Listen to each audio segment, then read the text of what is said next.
Anantapuram ZP కార్యాలయంలో TDP ఎమ్మెల్యేలు అత్యుత్సాహం ప్రదర్శించారు. జెడ్పీ చైర్పర్సన్ గిరిజమ్మ చేంబర్లో టీడీపీ ఎమ్మెల్యేలు హల్చల్ చేశారు. జెడ్పీ సీఈఓ రామచంద్రారెడ్డిని ఎమ్మెల్యేలు దగ్గుబాటి ప్రసాద్, సురేంద్రబాబు, ఎంఎస్ రాజు బెదిరించారు. వైఎస్ జగన్ ఫోటో తీసేయాలంటూ రాద్ధాంతం చేశారు. ఉద్యోగం తీసేయిస్తామంటూ రామచంద్రారెడ్డికి వార్నింగ్ ఇచ్చారు. దీంతో ఈ ముగ్గురు టీడీపీ ఎమ్మెల్యేల తీరుపై సర్వత్రా విమర్శలు వ్యక్తమవుతున్నాయి.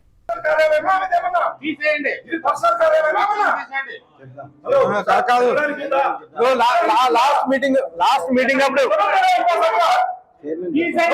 వైసీపీ కార్యకర్త కాదు, నువ్వు వైసీపీ కార్యకర్త నీ అధికారాన్ని వాడు ఇక్కడ అది కాదు, అక్కడ నుంచి తీస్తే ఏంది మాట్లాడతాడు ఎప్పుడు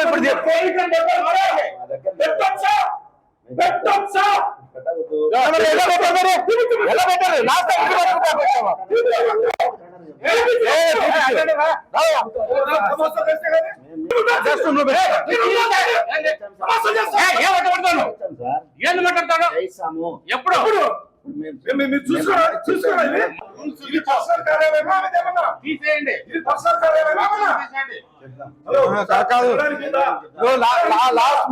లాస్ట్ మీటింగ్ అప్పుడు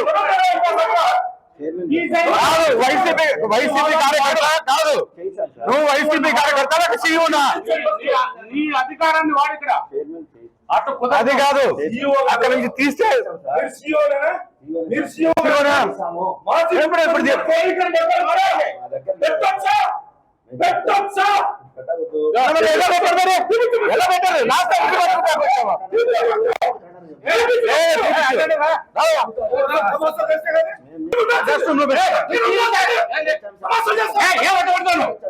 ఏంది మాట్లాడతాడు ఎప్పుడు చూసుకోవాలి.